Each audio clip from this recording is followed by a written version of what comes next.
ओम गणेशाय नमः। ओम नमः शिवाय। मैं निखिल ज्योतिषाचार्य आप सभी का मेरे चैनल पर पुनः स्वागत करता हूं। आशा करता हूं कि आप सभी स्वस्थ होंगे। महादेव की कृपा आप सभी पर सदैव बनी रहे। ये वीडियो मीन यानी कि पाइसेस के लिए बहुत विशेष है, क्योंकि वीडियो है जुलाई अगस्त सितंबर 2025 के त्रिमासिक राशिफल के बारे में। मेरे चैनल पर विस्तृत रूप से मासिक राशिफल आते ही हैं, जिसमें मैं जीवन की मुख्य चीज़ों पर आधारित विवेचना करता हूँ। साप्ताहिक आते हैं जिसमें मैं चंद्रमा के गोचर पे आधारित हर एरिया से कंसर्न जो भी प्रभाव आते हैं मैं बताता ही हूँ। यथासंभव ग्रहों के गोचर पर भी वीडियोस आते ही हैं। बड़े ग्रहों पर तो आते ही हैं, बाकी भी यथासंभव मैं देता ही हूँ। लेकिन इन सब में से जो त्रिमासिक राशिफल होता है ये एक विशेष स्थान ग्रहण करता है, क्योंकि जो व्यक्ति ज्योतिष का लाभ उठाना चाहता है, ज्योतिष की इस विद्या का लाभ उठाना चाहता है, जो ये समझता है कि ज्योतिष कोई जादू टोना नहीं है लेकिन मार्गदर्शन की एक विद्या है, जिससे हमें ये पता चले कि आने वाले टाइम में ग्रहों का प्रभाव कैसे बदल रहा है और उस बदलाव से हमारे जीवन पर क्या इम्पैक्ट पड़ने वाला है, क्या संभावितः अच्छा हो सकता है जिसका लाभ उठाया जा सके, क्या संभावितः बुरा हो सकता है जिससे बचा जा सके। इन सभी चीज़ों को ज्ञात करने के लिए ये त्रिमासिक राशिफल बहुत विशेष होता है। और यकीन मानिए 3 महीने के कालखंड में बहुत कुछ बदल रहा है। जुलाई का महीना जहाँ शुक्र अपनी ही राशि में आ जाएंगे, शनि के इम्पैक्ट के साथ वो ये महीने को बिताएंगे। लेकिन यही शनि 13 तारीख को वक्री हो जाएंगे और बुध भी थोड़े टाइम बाद वक्र प्रभाव में आ जाएंगे। और महीने के अंत में शुक्र और गुरु की एक जोड़ी बनेगी। दो नैसर्गिक ग्रह साथ में आकर बहुत लाभ देकर जाएंगे। अगस्त के महीने में बनेगा शनि और मंगल का समसप्तक योग। जब मंगल कन्या में आएंगे, वहीं बुध अगस्त के 11 तारीख को पुनः मार्गी हो जाएंगे और थोड़ा सा आपको रिलीफ देकर जाएंगे। वहीं सूर्य जब कन्या में आएंगे तो अगस्त के महीने में एक प्रकार से कन्या में नहीं, सिंह में आएंगे। तो जब वो आपके छठे भाव में आएंगे तो केतु के साथ ग्रहण दोष युक्त हो जाएंगे और राहु केतु एक्सिस में फंस जाएंगे सिंह में। सितंबर के महीने में बहुत बदलेगा प्रभाव। 2 ग्रहण लगेंगे। एक लगेगा आपके 12वें घर में यानी कि कुंभ में चंद्र ग्रहण, तो एक लगेगा आपके 7वें भाव में यानी कि कन्या में सूर्य ग्रहण। और इसके साथ ही मंगल शनि का बनेगा षडाष्टक योग और पिता पुत्र आमने सामने आ जाएंगे। तो बहुत कुछ बदल रहा है और इन सभी चीज़ों को समझने के लिए त्रिमासिक राशिफल दिया जा रहा है। अपने स्तर पर मैं विवेचना करने का प्रयत्न करूंगा, क्या अच्छा क्या बुरा हो सकता है समझाने का प्रयास करूंगा। यदि आपकी लग्न राशि या चंद्र राशि मीन है, दोनों ही गाइडेंस के लिए राशिफल को देख सकते हैं। जहाँ से ज़्यादा सूट करता है, लेट करता है, वहाँ से देखिए। व्यक्तिगत तौर पे मेरा मानना है लग्न से देखेंगे तो अच्छा है। इनकेस नहीं पता आपको अपनी लग्न राशि, तो आप अपनी चंद्र राशि से भी इसको देख सकते हैं। शुरू करते हैं जुलाई के महीने के साथ। जैसा मैंने कहा था पिछले त्रिमासिक में कि शुक्र का गोचर सबसे अंत में हो रहा है जून के, तो जुलाई से ही उनको कंसीडर करेंगे। तो वहीं से स्टार्ट करते हैं। शुक्र तीसरे घर में आ जाएंगे आपके और अपनी ही राशि के हैं। तो शुक्र का तीसरे घर में आना बहुत अच्छा रिजल्ट देगा आपको। यात्राओं के योग बनते हैं, धार्मिक यात्राओं के योग बनते हैं, क्योंकि ये यात्रा का भाव है और तीसरे घर के स्वामी नवम भाव को देख रहे हैं। तो ये छोटी मोटी यात्रा हो, शुक्र है तो वैकेशंस हो, लग्जूरियस वैकेशंस हो या धार्मिक यात्रा हो, सबके योग बन जाते हैं। और शुक्र पर शनि की दृष्टि है। शनि और शुक्र मित्र ग्रह हैं। शनि का प्रभाव है, शनि लाभेश है, 12वें घर के स्वामी हैं। शुक्र आपके तीसरे घर और अष्टम के स्वामी हैं। तो ये अष्टम और 12वें का मिलन हुआ, जिसमें से शनि लाभ स्थान का स्वामित्व भी लेते हैं। तो विदेश से लाभ, गुप्त धन की वृद्धि, सब कुछ दिखता है। और स्किल एनहेंसमेंट, कुछ सीखना है, कुछ नया सीखना है, कोई स्किल डेवलपमेंट करनी है, इन सब का भी योग यहाँ से बन जाता है। क्योंकि शुक्र सप्तम से त्रिकोण में अपनी ही राशि में आ रहे हैं, ये विवाह का भी योग बना देता है कि बहुत चांसेस है कि आपका विवाह का योग भी यहाँ पर बन जाएगा। तो ये भी बहुत श्रेष्ठ है, बहुत उत्तम है। और जब तीसरे घर का स्वामी तीसरे घर में आता है तो व्यक्ति के अंदर एक संकल्प शक्ति जागृत होती है, सकारात्मकता जागृत होती है, सार्थकता जागृत होती है कि मैं कुछ अच्छा, कुछ बड़ा कर सकता हूँ, क्या कर सकती हूँ। तो ये बहुत श्रेष्ठ है। शनि शुक्र अपने आप में भौतिक ज्ञान भी देते हैं और आध्यात्मिक ज्ञान भी देते हैं, तो ये बहुत ठीक है। लेकिन ध्यान ये देना है कि 13 तारीख को ना शनि हो जाएंगे वक्री, शुक्र नहीं शनि हो जाएंगे वक्री।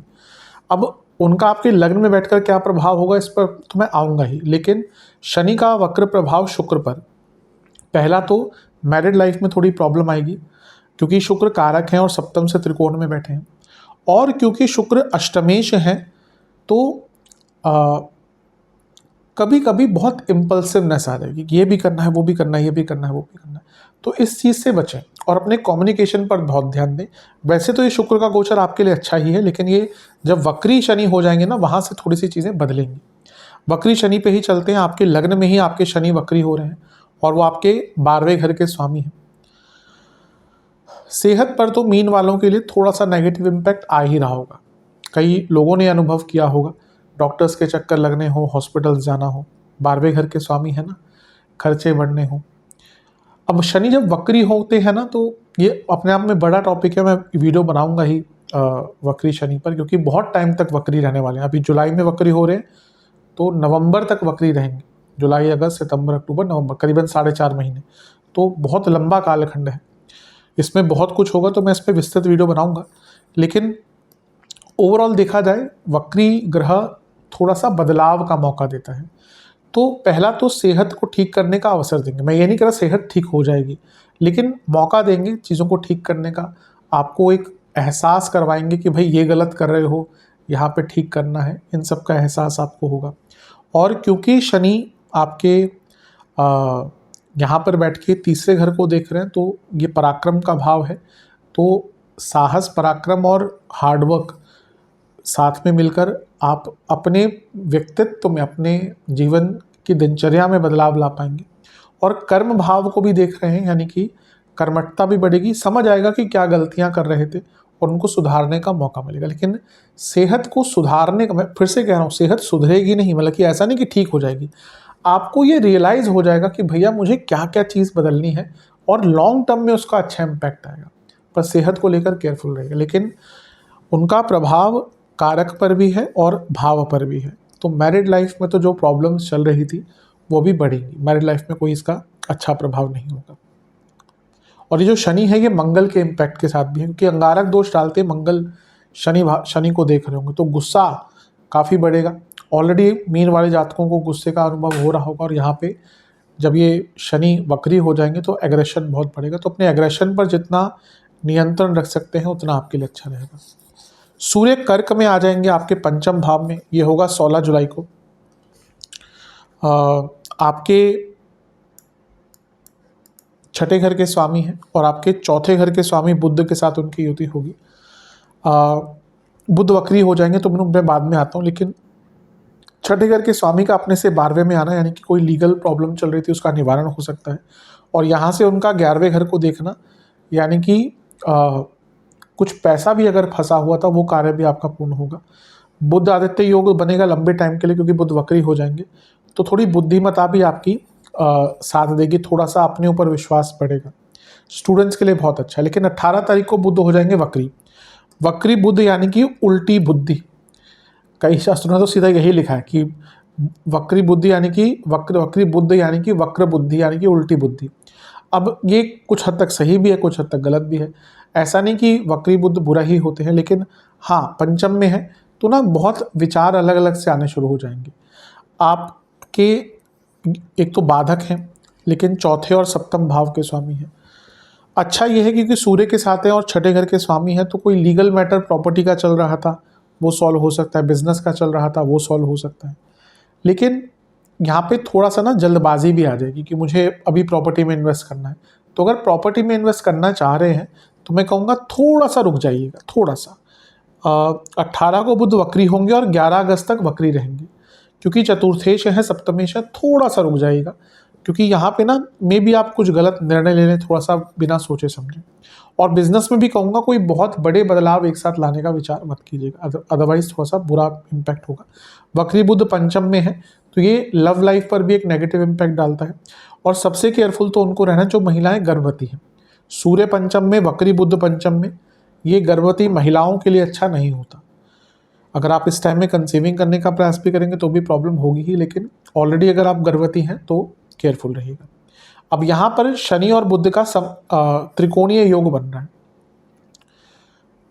शनि आपके 12वें घर और लाभ स्थान के स्वामी है, बुध 2 केंद्रों के स्वामी है। ये दिखाता है कि अपने जीवन में मेजर चेंजेस लाने का अवसर मिलेगा। इजी नहीं रहेगा, लेकिन अपने जीवन में मेजर बदलाव लाने का, स्पेशली अपनी सोच, अपनी दिनचर्या और अपनी लाइफस्टाइल को बदलने का मौका मिलेगा। और क्योंकि शनि लाभेश भी है, तो अपने इनकम के सोर्सेस पर भी काम करने का, कुछ नया सीखने का मौका यहाँ पर आपको प्राप्त होगा। ये बहुत अच्छी चीज़ है, इस पर बहुत ध्यान दीजिएगा। लेकिन ओवर थिंकिंग तो भयंकर, वैसे भी मीन वालों तो ओवर थिंकिंग करते ही हैं, मैं कई बार बताता हूँ, अपना ही एक इमेजिनरी वर्ल्ड होता है उनका। लेकिन यहाँ पर क्या है ना कि जो पंचम में बुध वक्री हुआ और शनि से त्रिकोणीय संबंध बन गया, ओवर थिंकिंग बहुत रहेगी और अपने माइंड पर कंट्रोल नहीं रह पाएगा। इसलिए जितना हो सके मेडिटेशन कीजिए, क्योंकि ये द्विस्वभाव वालों की प्रॉब्लम होती है। 3 दिन बहुत अच्छा रहेंगे, चौथे दिन जाकर सब कुछ खराब हो जाएगा। तो स्थिरता एक ऐसी चीज़ है जो वो लैक करते हैं, और यहाँ पर जब वक्री 2 ग्रहों का त्रिकोणीय संबंध बन गया तो स्थिरता की कमी बहुत दिखेगी। 26 तारीख को शुक्र का गोचर होगा, शुक्र आपके चौथे घर में आकर बैठ जाएंगे। जो सबसे 2 नैसर्गिक शुभ ग्रह हैं, शुक्र और बृहस्पति, वो साथ में है, अच्छा ही है। लेकिन इन दोनों की जो अपनी खुद की जोड़ी होती है ना, वो अच्छी नहीं होती। दोनों वैसे सबसे शुभ ग्रह हैं, लेकिन बनती नहीं है। एक दैत्यों के गुरु, एक देव गुरु, दोनों ही अपने आप को सबसे ज़्यादा पारंगत और सबसे ज़्यादा ज्ञानी मानते हैं। तो जब 2 ज्ञानी लोग साथ में आते हैं ना, तो बनती नहीं। मैं कई बार ये बोलता हूँ कि कभी भी 2 ज्योतिषियों की बनेगी नहीं। एक कहानी है, मेरे को याद नहीं आ रहा मैं कहाँ पढ़ी थी, लेकिन मैं अभी भी ढूंढता हूँ। यहाँ पे पार्वती माता ने श्राप दिया था ज्योतिषियों को कि भाई कभी भी सभा में एक साथ रह नहीं सकते। आप कहीं भी देखेंगे ना, ज्योतिषी अगर एक साथ बैठ गए, लड़ेंगे आपस में, अरे मेरे हिसाब से तो ये है मेरे, और इंटरनेट पे आप जाके देख लीजिए, उसको ये नहीं आता, वो गलत है। आजकल ज्योतिषों का यही सब काम चल रहा है। मैं हमेशा कहता हूँ भाई ज्योतिष का काम मार्गदर्शन का होता है, लेकिन आज की डेट में तो वो उसको ये खराब है, उसका ये खराब है, मेरे को ये आता है बस। जो ज्योतिष ये बोल रहा है ना कि मेरे को ही सब कुछ आता है, भैया उसको तो बोल दो कि भैया आप ब्रह्म स्वरूप हो, क्योंकि इतनी बड़ी विद्या है ना, आप सालों भी निकाल देंगे ना, आपको कुछ ना कुछ नया मिलता जाएगा। तो ये बहुत बड़ी विद्या है, लेकिन आजकल इतना क्योंकि सब चल रहा है, तो एक ज्योतिषी एक दूसरे के पीछे पड़े हुए हैं। खैर अलग टॉपिक है वो। यहाँ पे कहने का मतलब है दोनों क्योंकि बहुत ज्ञानवान ग्रह हैं, तो इनका आपस में बनती नहीं, लेकिन दोनों ही बहुत शुभ ग्रह हैं, और उसमें से गुरु तो लग्नेश है। अब क्योंकि चौथे भाव में है और अष्टम भाव के स्वामी है शुक्र, तो ये एंसेस्ट्रल प्रॉपर्टी से लाभ, कहीं पे कोई एंसेस्ट्रल प्रॉपर्टी उसको बेचकर नई प्रॉपर्टी लेनी है, उसका योग बन जाता है। अष्टम का स्वामित्व है शुक्र के पास, 10वें घर के स्वामी गुरु है, और 10वें घर को दोनों मिलकर देख रहे हैं, जॉब चेंज का योग बन जाता है। और चौथे से 12वें के स्वामी है शुक्र, तो प्रॉपर्टी, नॉर्मल एंसेस्ट्रल नहीं, प्रॉपर्टी बेचने का योग बन जाता है। घर में खुशियाँ आएंगी, भौतिक खुशियाँ आएंगी, नया घर, नई प्रॉपर्टी लेने का योग, घर के ब्यूटिफिकेशन का योग, नया वाहन लेने का योग बन जाता है। बस ध्यान ये देना है कि दशमेश के साथ शुक्र है और 10वें घर को भी शुक्र देख रहे हैं, तो ये ऑफिस पॉलिटिक्स भयंकर देगा। ये है कि जो बुध और शनि का प्रभाव हुआ ना वक्री, ये शुक्र गुरु की जोड़ी थोड़ा सा उस पर कंट्रोल करेगी। घर में थोड़ा सा लड़ाई झगड़े होंगे, क्योंकि अष्टमेश है ना, तो पैसों को लेकर, ईगो को लेकर घर में लड़ाई झगड़े होंगे, तो उन पर नियंत्रण रखने की कोशिश कीजिएगा। लेकिन मोटे मोटे तौर पर अच्छा है। एक गोचर और होगा महीने के अंत में मंगल का, लेकिन उसको मैं सितंबर से लूंगा, क्योंकि 28-29 तारीख को होगा। तो कई अच्छी चीज़ें भी हैं, लेकिन लग्न में एक वक्री ग्रह हो रहा है, बड़ा ग्रह शनि, जो आत्ममंथन के लिए भी अच्छा है, लेकिन सेहत पर थोड़ा नेगेटिव इम्पैक्ट आएगा। हाँ, मंदता बहुत आएगी, तो कोशिश कीजिएगा कि अपने आप को ना थोड़ा प्री प्लान्ड वे में आगे लेकर चलें, क्योंकि ये शनि का वक्री होना लग्न में कई चीज़ों को डिले अवश्य करेगा, और अगर आप वैसे ही डिले चल रहे हैं तो ये महीना काफ़ी आपको तंग करेगा। चलते हैं अगस्त के महीने की तरफ। शुरू करेंगे मंगल से। मंगल आपके सप्तम भाव में आकर बैठ जाएंगे। जुलाई के अंत में हो गया होगा, लेकिन अगस्त से हमने कंसिडर किया। मंगल, जैसा मैं हर बार कहता हूँ, मेरे हिसाब से मीन के लिए एक योग कारक ग्रह है। आपके भाग्येश हैं, आपके धनेश हैं, तो भाग्येश का सप्तम में आना, पहला तो ये राजयोग बनता है क्योंकि त्रिकोण का स्वामी केंद्र में है, और ये बिजनेस में बहुत वृद्धि दिखाता है, बिजनेस में चेंज लाने का मौका। धन स्थान के स्वामी सप्तम में, बिजनेस में लाभ होगा, बिजनेस में बदलाव आएगा। इवन वो आपके धन स्थान के स्वामी जो अर्थ त्रिकोण है उनका 10वें से 10वें में आना सडन प्रमोशन का योग भी बनाता है। और ये आपके पति या पत्नी की इनकम भी बढ़ाएगा। बिजनेस में कुछ नए प्रोडक्ट सर्विसेज लॉन्च करने का मौका मिलेगा, बिजनेस को बढ़ाने का मौका मिलेगा।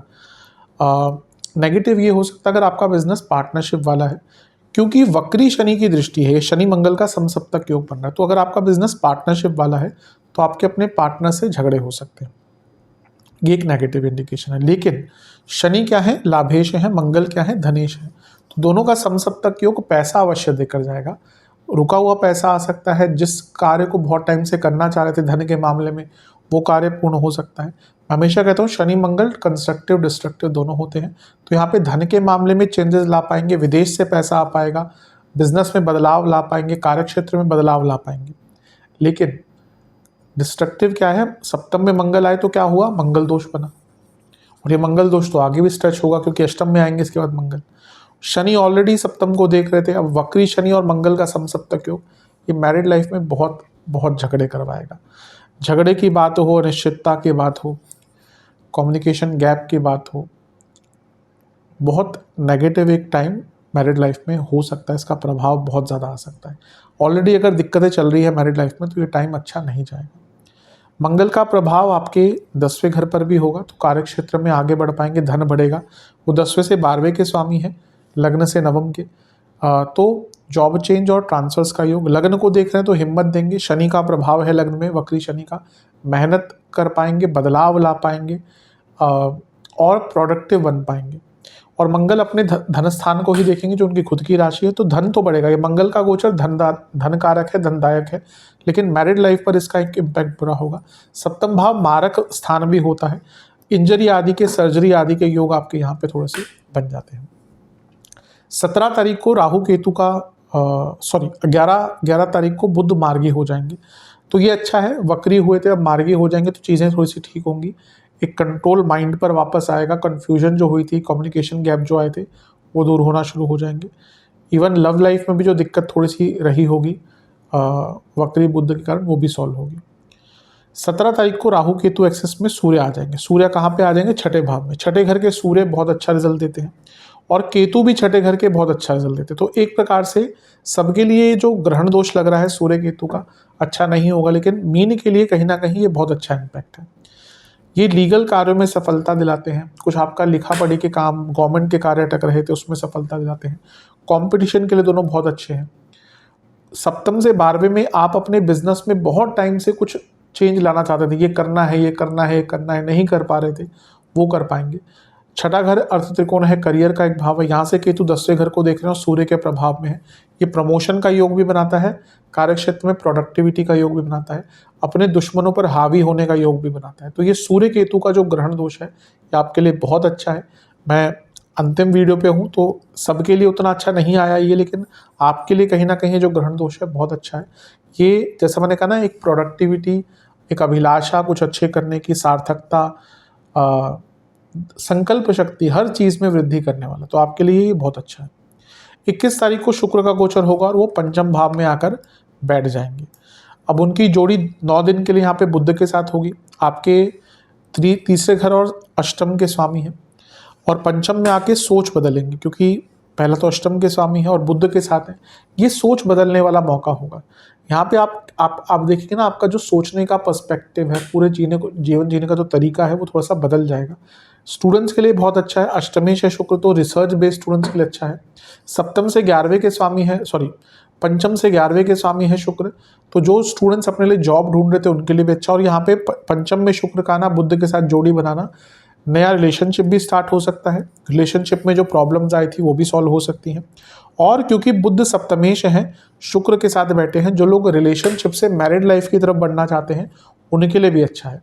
शुक्र सप्तम से दूसरे और सप्तम से त्रिकोण के स्वामी और बुध सप्तम के स्वामी है, तो बिजनेस में भी तेज गति से धन, तेज गति से लाभ, तेज गति से नाम और पहचान सब कुछ बनने वाला है। तो ये बुध शुक्र की जोड़ी तो बहुत अच्छी है, क्रिएटिव जोड़ी होती है। और यहाँ से लाभ स्थान को देखेंगे, लक्ष्मी स्थान है, लाभ स्थान है, तो लक्ष्मी प्राप्त करने के योग भी बहुत बन जाते हैं। तो बहुत अच्छा है, इसका जितना लाभ उठा सकते हैं उतना लाभ उठाइएगा। एक गोचर 30 अगस्त को भी होगा, लेकिन वो होगा बुध का।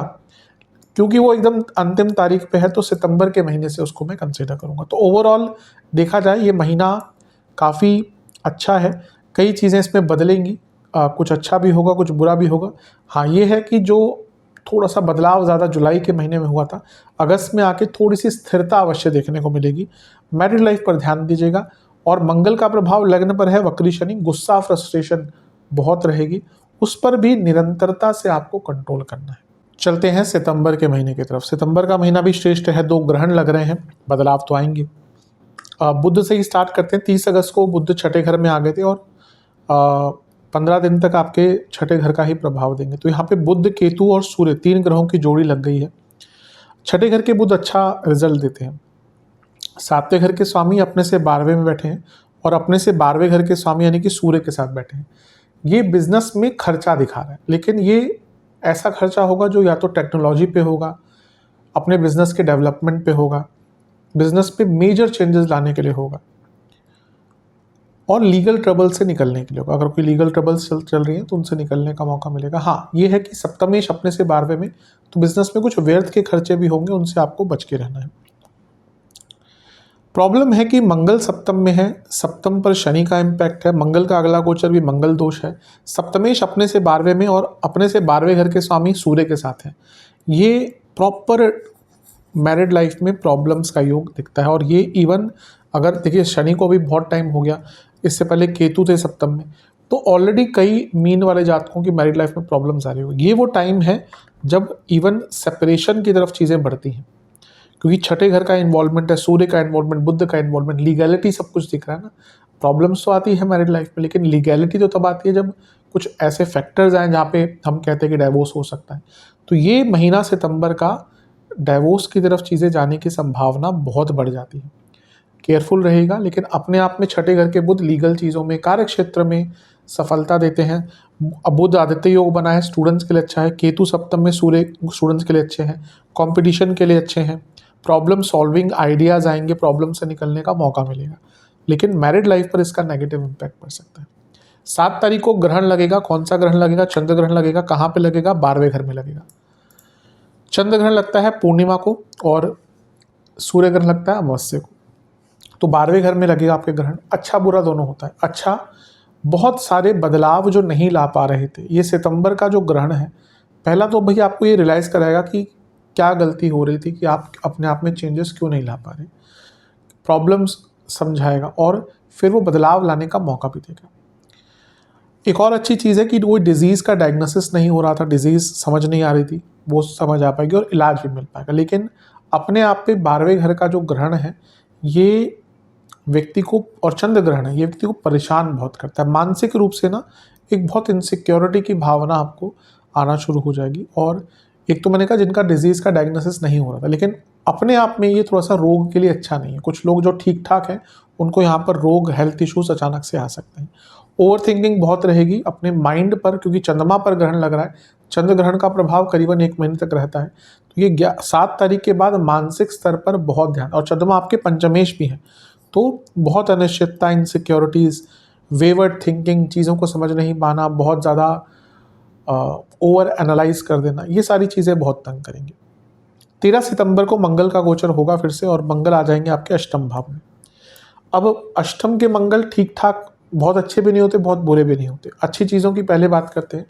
धन स्थान के स्वामी अष्टम में आ गए तो अचानक से धन प्राप्ति। और अष्टम में जब मंगल आए, अष्टम भाव एंसेस्ट्रल प्रॉपर्टी, मंगल प्रॉपर्टी की कारक, और यहाँ पर बैठे यानी कि प्रॉपर्टी से लाभ, प्रॉपर्टी, एंसेस्ट्रल प्रॉपर्टी बेचना, और मंगल का प्रभाव है तो एंसेस्ट्रल प्रॉपर्टी पे कंस्ट्रक्ट कराना, सभी का योग बन जाता है। लेकिन नवम के स्वामी अपने से 12वें में आ गए, ये पिताजी की सेहत के लिए अच्छा नहीं है, और बॉसेस से भी संबंध बिगड़ते हैं इसमें, तो अपने बॉसेस से संबंध बनाकर रखिएगा। लेकिन ये मंगल जो है वो लाभ स्थान को देख रहे हैं और धन स्थान को देख रहे हैं, तो ये जो कनेक्शन, हमेशा मैं कहता हूँ, ये जो कनेक्शन होता है धन और लाभ का, ये बहुत अच्छा होता है धन के लिए। और ये उनकी उच्च की राशि है और ये उनकी खुद की राशि है। और ये जो मंगल है ये राहु से दृष्ट है और ये मंगल गुरु से दृष्ट है। राहु 12वें घर में बैठे हैं तो विदेश से पैसा, गुप्त धन, अचानक से धन के नए मौके, और गुरु तो लग्नेश है और दशमेश है, तो कारक क्षेत्र हो, बिजनेस हो, जीवन हो, सब में आपको यहाँ पे ना धन कमाने के बहुत अवसर प्राप्त होंगे। ये एक बहुत अच्छी चीज़ है आपके लिए, और बदलने का मौका मिलेगा। जॉब करते हैं तो स्ट्रीम चेंज का मौका मिलेगा, बिजनेस करते हैं तो नए प्रोडक्ट सर्विसेज लॉन्च करने का मौका मिलेगा। ध्यान ये देना है कि यही मंगल जो है ये वाणी के स्थान को भी देख रहे हैं, तो अपनी वाणी पर नियंत्रण रखिएगा। और क्योंकि ये षडाष्टक योग बना है लग्न में बैठे शनि के साथ, तो वाणी पर नियंत्रण बहुत अनिवार्य रहेगा। और बहुत ज़्यादा ओवर प्लानिंग मत करिएगा, क्योंकि यहाँ पे क्या होगा ना कि टाइम तो बहुत अच्छा है, बट ओवर प्लानिंग के कारण बने बनाए काम कभी कभी बिगड़ जाते हैं। और क्योंकि गुरु देख रहे हैं और मंगल प्रॉपर्टी के कारक है, चौथे घर से देख रहे हैं, तो प्रॉपर्टी खरीदने के लिए भी बहुत अच्छा योग बन जाता है। इसके बाद गोचर होंगे 15 सितंबर को शुक्र का और बुध का, दोनों 15 को ही हो रहे हैं। बुध जहाँ सप्तम में आ जाएंगे, वहीं शुक्र आपके छठे घर में आ जाएंगे। बुध से स्टार्ट करते हैं। बुध बहुत अच्छा योग बना रहे हैं आपके लिए, सप्तम के स्वामी हैं, सप्तम में ही बैठ रहे हैं, 2 राजयोग बना रहे हैं, और ये एक पंच महापुरुष योग भी बना रहे हैं। बहुत अच्छा है, बहुत बहुत शुभ है। चौथे घर के स्वामी केंद्र में प्रॉपर्टी खरीदने का योग बन जाता है, चौथे से चौथे में प्रॉपर्टी के रेनोवेशन का योग बन जाता है, और बिजनेस में तो बहुत तेज गति से आगे बढ़ पाएंगे। और यहाँ से बुध लग्न को देखेंगे जो वक्री शनि से प्रभावित है, तो अपनी बुद्धिमत्ता पर भी थोड़ा कंट्रोल आएगा, ये वक्री शनि के इम्पैक्ट को थोड़ा कम करेंगे। हाँ, शुक्र छठे घर में मैं हमेशा कहता हूँ एक अच्छी पोजीशन उनकी नहीं होती। मैरिड लाइफ में देखिए ये शुक्र का गोचर भी अच्छा रिजल्ट नहीं देगा।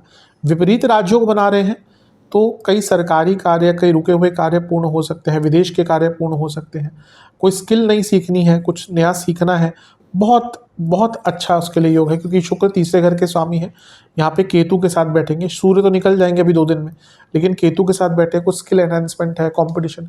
लेकिन फिर से कारक है मैरिड लाइफ के सप्तम, अभी मंगल दोष बना हुआ है। हाँ, थोड़ा सा ये है कि बुध सप्तम में आके थोड़ा संभाल लेंगे, लेकिन फिर से शुक्र का गोचर कोई बहुत अच्छा रिजल्ट नहीं देगा।